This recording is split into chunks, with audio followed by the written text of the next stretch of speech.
கர்த்தருடைய பரிசுத்த நாம மகிமைப்படுவதாக. இன்றைக்கு என்னை ஒரு சாட்சியாக நிறுத்தின என் தேவனை நன்றியோடு துதிக்கிறேன், ஸ்தோத்தரிக்கிறேன். என்னுடைய அப்பாவை பற்றி இன்றைக்கு சாட்சி சொல்ல வேண்டிய நிலைமை. இந்த இடத்துல என் அப்பா நான் பிறந்த 11வது நாள் இந்த இடத்துல ஊழியத்திற்காக வந்தார். 22/2/1998 அன்று இன்றைக்கு இந்த இடத்துல சண்டே ஸ்கூல் ஊழியத்திற்காக வந்து இந்த இடத்துல ஊழியம் செய்ய கர்த்தர் அவர்களுக்கு கிருபை கொடுத்தார். இந்த இடத்துல வரும்போது அவர் பாதி வேலையும் பாதி நேர வேலையும் செய்து இந்த ஊழியத்தை செய்ய கர்த்தர் கிருபை கொடுத்தார். அதுபோல் இந்த இடத்துல வரும்போது முதலாவதெல்லாம் ஞாயிற்றுக்கிழமை ஆராதனை கிடையாது. வேலைக்கிழமை செவ்வாய்க்கிழமை சண்டே ஸ்கூல் மட்டும்தான் இருந்து. அதுபோல் இந்த இடத்துல சென்று எல்லா வீடுகளையும் விசிட் பண்ணவும் கர்த்தர் கிருபை செய்தார். அந்த நாட்களில் வேலை செய்த நாட்களில் எந்த கஷ்டமும் எங்களுக்கு கிடையாது. அன்றுள்ள தேவைகளை சந்தோஷமாகவும் சமாதானமாகவும் இருக்க கர்த்தர் உதவி செய்தார். 2000 என் அப்பாவுக்கு சுகம் இல்லாமல் இருந்தது. ஹார்ட் லங்ஸ் ப்ராப்ளத்தினால இருந்தார். ஆண்டவர் அவரை முழு நேர ஊழியத்திற்காக அர்ப்பணிக்க சொன்னதுனால அந்த வேலையை அவர் முழுமையாக விட்டாங்க. அதிலிருந்து எங்களுடைய வாழ்க்கையில் கஷ்டமும் தரித்திரமும் உண்டானது. இந்த ஊழியத்தில் வருகிற வருமானத்தை வைத்து தான் எங்களுடைய குடும்பத்தை நடத்தி வந்தாங்க.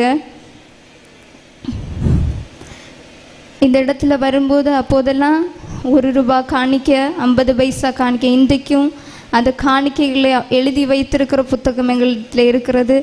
அந்த காணிக்கைகளை வைத்து தான் அந்த எங்களுடைய குடும்பத்தை நடத்தி வந்தாங்க.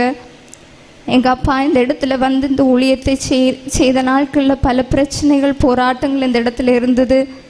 அநேக பேர் இந்த இடத்துல கூட்டம் நடத்தக்கூடாது, இந்த இடத்துல கூட்டங்கள் நடத்தக்கூடாது அப்படி சொல்லி எங்கள் அப்பாவுக்கு விரோதமாக எழும்பினவங்க உண்டு. ஆனால் எதுவுமே பேச மாட்டாங்க. அவங்க அடிக்க வந்தாலும் எல்லாத்துக்கும் சைலண்டாக நின்று அவங்களோட எதுவுமே சொல்ல மாட்டாங்க, சைலண்டாக நிற்பாங்க. அவங்க திட்டிட்டு அவங்க பாட்டுக்கு அவங்க போயிடுவாங்க. இந்த ஊழியத்தில் அவர் பட்ட கஷ்டங்கள் அநேகம் உண்டு. இந்த இடத்துல வந்த நாட்களில் அவர் ஆகாரம் இல்லாமல் கூட கஷ்டப்பட்ட நாட்கள் உண்டு. அநேக நாட்கள் ஆகாரம் இல்லாமல் இருந்து ஆண்டவருடைய சமூகத்தில் அழுந்து புலம்பி இந்த இடத்துல ஊழியத்தை செய்ய கர்த்தர் கிருபை செய்தார். அவர் பட்ட வேதனைகள் அநேகரால் கஷ்டப்பட்டாங்க. அநேகர் அவங்கள பாடுபட்டின போதிலும் கிருபையாய் ஆண்டவர் இந்த இடத்துல ஊழியம் செய்ய கர்த்தர் கிருபை செய்தாங்க. எங்களை வளர்த்துனாங்க. எங்களுடைய எல்லா தேவைகளையும் சந்தோஷமாக ஏற்றுக்கொண்டு எந்த இடத்துக்கு எங்களை போக சொன்னாலும் அவர் தைரியமாய் நீங்கள் போங்க அப்படி சொல்லி தைரியமாக வழி அனுப்பி வைப்பாங்க. எல்லா இடத்துக்கும் அவர் தான் போவார். எங்கள் வீட்டில் என்ன தேவைகள் இருந்தாலும், ஊழிய தேவையாக இருந்தாலும், என்ன தேவையாக இருந்தாலும் அவர் தான் போவார். வேறு யாரும் இது பண்ண மாட்டாங்க. அவரே போய் அவரே எல்லா காரியங்களையும் அவரே செய்வார். அது மாதிரி எங்கள் வீட்டில் அவர் கோபப்பட மாட்டார். நாங்கள் ஏதாச்சும் தப்பு பண்ணுனா கொஞ்ச நேரம் பார்த்துட்டே இருப்பார். எல்லாரும் மாதிரி சும்மா கோவப்பட்டுட்டே இருக்க மாட்டார். ஒரு வார்த்தை மட்டும் சொல்லிவிட்டு அவர் போயிடுவார். அந்த வார்த்தையை எங்களால் இது பண்ணவே முடியாது, எங்களால் தாங்கிக்கவே முடியாது.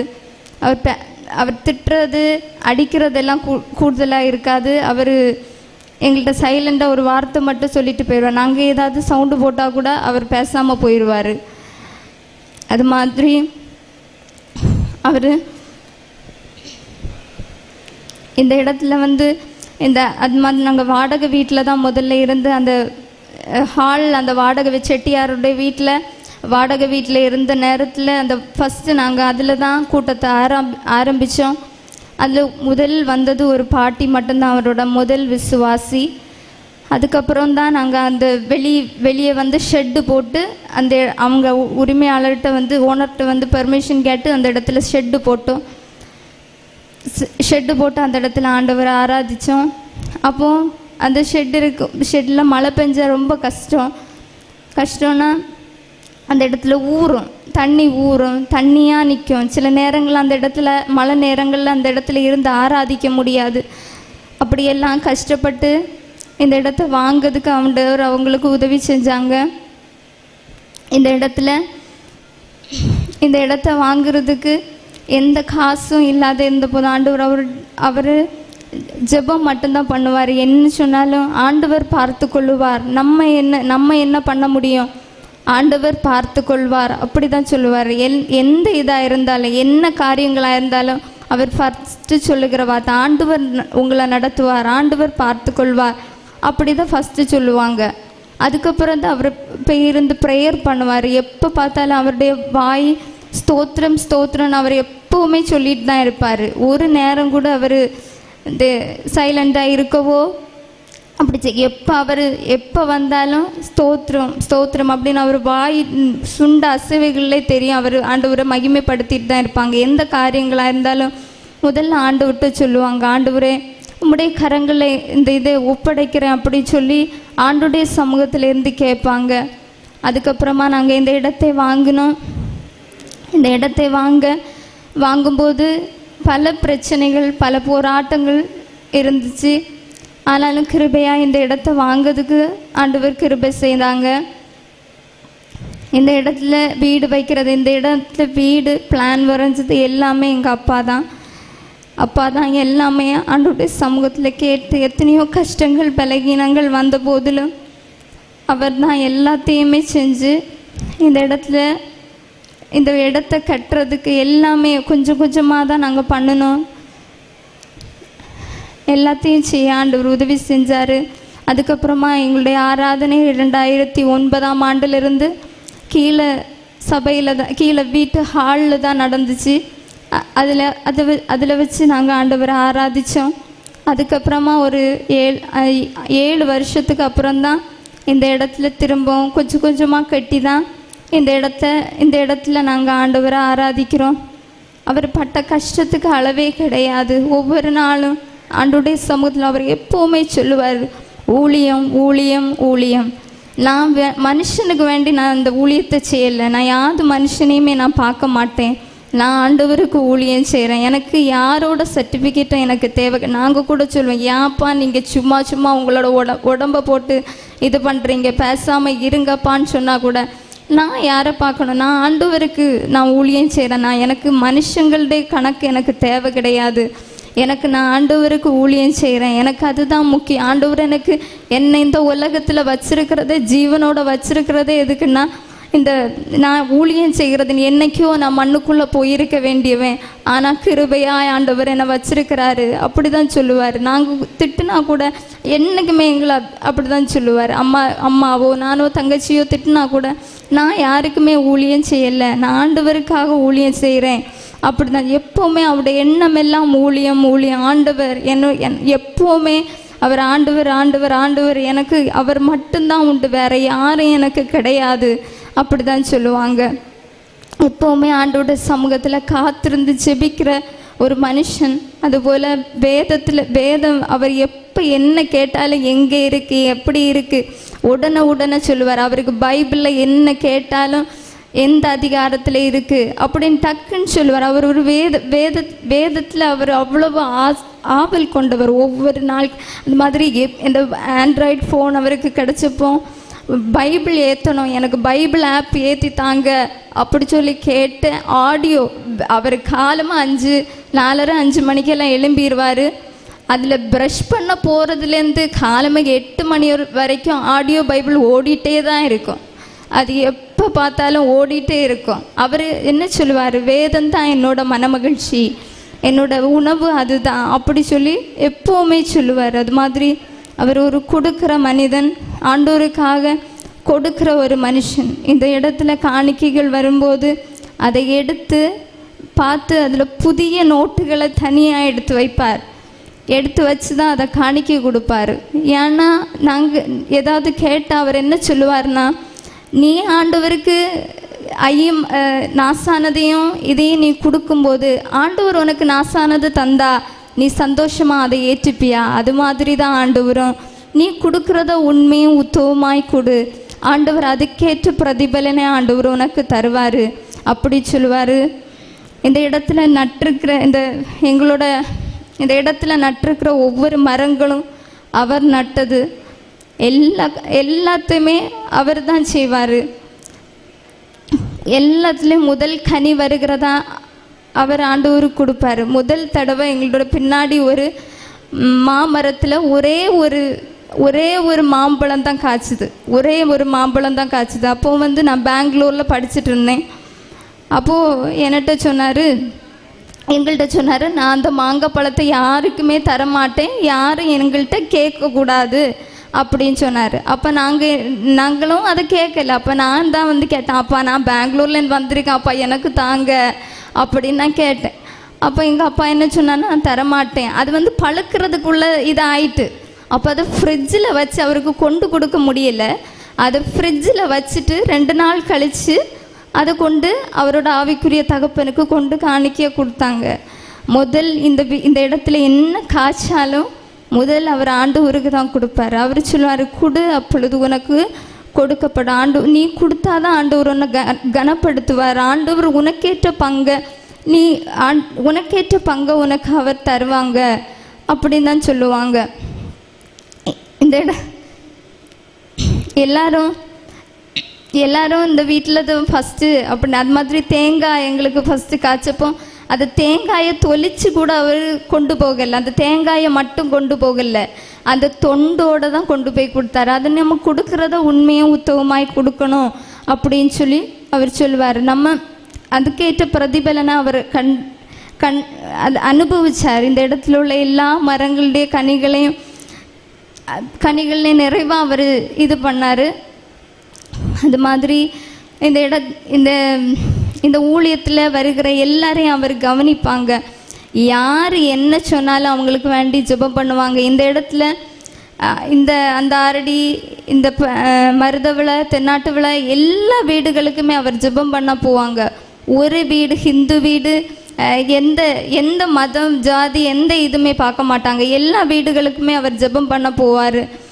அது என்னோட இடம், எனக்கு ஆண்டவர் தந்த இடம், நான் தான் இதை பராமரிக்கணும், நான் தான் இதை காவல் புரியணும் அப்படின்னு சொல்லி ஒவ்வொரு ஜனங்களுக்காக அவங்க ஆனால் இது அவங்களே ஒவ்வொரு ஆட்களும் சில நேரம் இந்த ஊழியத்தையும் பற்றி தூஷித்தாலும் அவதூறாக பேசுனா கூட அவங்க கொஞ்ச நாள் கழித்து ஜெபம் பண்ணுங்க பாஸ்டர்ன்னு சொன்னால் அவங்களுக்கு வேண்டியும் அவர் ஜெபம் பண்ணுவார். எந்த நேரம்னு பார்க்க மாட்டாங்க.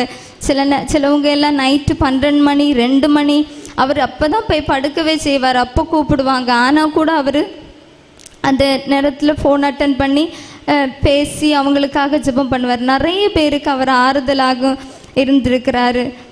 நிறைய பேர் சொல்லுவாங்க, அவர் பேசுகிறது எங்களுக்கு ஒரு அப்பா மாதிரி பேசி எங்களை வழி நடத்துகிறாரு அப்படின்னு சொல்லுவாங்க. அவர் பட்ட கஷ்டத்துக்கு அளவேலா நான் கேட்ட சந்தோஷத்தை ஆண்டவர் அவங்களுக்கு கொடுத்தாங்க. கடைசியாக கூட அவரை நாங்கள் இங்கேருந்து சனிக்கிழமை நைட்டு அவர் அனந்த நடார்குடியில் மீட்டிங் அங்கே போனாங்க. அப்போது 11 மணிக்கு தான் நைட்டு வீட்டுக்கே வந்தாங்க. வந்தது எனக்கு தெரியாது. எங்கள் அம்மாவுக்கு எல்லா காரியங்களையும் செய்துட்டு தான் அவர் படுக்க போயிருக்காரு.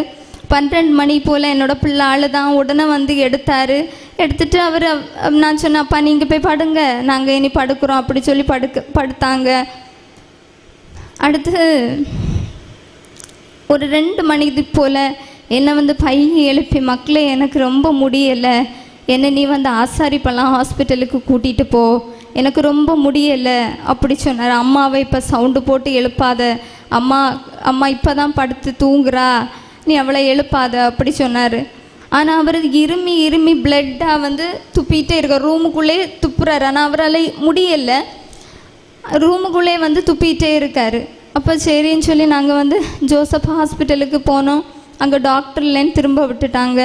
அதுக்கப்புறம் தக்கலை ஹாஸ்பிட்டல் போனோம். ஆனால் அவர் போகிற வழிகளில் எல்லாம் சொன்னது, ஆண்டவரை விட்டுறாதீங்க, ஜெபம் பண்ணுங்க, ஆண்டவர் தான் நமக்கு உண்டு, ஆண்டவரும் உங்களுடைய காரியங்களை எல்லாம் பாதுகாத்து கொள்ளுவார், உங்களுடைய எல்லா தேவைகளையும் சந்திப்பார். அவர் கடைசி நிமிஷம் வரை எங்களுக்கு சொன்னது அந்த ஒரு வார்த்தை மட்டும்தான், ஜெபம் பண்ணுங்க, ஆண்டவரை விட்டுறாதீங்க, ஆண்டவர் தான் நமக்கு உண்டு, வேறு யாரும் நமக்கு கிடையாது, ஆண்டவர் தான் உங்களுக்கு உண்டு.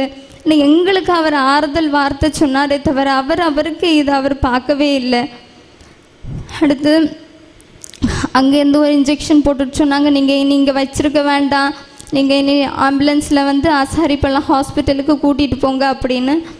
ஆனால் நாங்கள் ப்ரைவேட்டில் நிம்ஸ் ஹாஸ்பிட்டலுக்கு கூட்டிகிட்டு போகலான்னு சொல்லி நாங்கள் வந்து ஒரு ஆம்புலன்ஸ் அரேஞ்ச் பண்ணி நாங்கள் போகிற வழியில் போகும்போது அவரால் தாங்கி ஒரு சைடு சொட்டாகுது, நல்ல விசத்து பாயுது, ஒரு சைடு அவர் ஆக்சிஜன் வைக்கிறதுக்கு சம்மதிக்கவே இல்லை, வேண்டாம் தூக்கி தூக்கி எறிகிறாரு. ஆனால் கூட கடைசியாக என்னிடத்துல அம்மாடத்தில் என்னுடைய மாமனார் உண்டு, எல்லா இடத்துலையும் கையை பிடிச்சி நான் போகிறேன், யாரும் வருத்தப்படாதீங்க, இந்த கலங்காதீங்க, ஆண்டவர்கிட்ட கேளுங்க, ஜெபம் பண்ணுங்க, ஆண்டவரை விட்டுறாதீங்க, ஆண்டவர் உங்களை ஆசீர்வதிப்பார், நல்ல நிலைமையில இருப்பீங்க அப்படி சொல்லி எங்களை ஆசீர்வதிச்சு தான் போனார். இந்த பம்மம் வழியில் போகும்போது அவர் மூக்குலேருந்தெல்லாம் ரத்தம் வர தொடங்கிட்டு, கொஞ்ச நேரம் தான் வாயிலேருந்து துப்பி துப்பி இருந்தார்.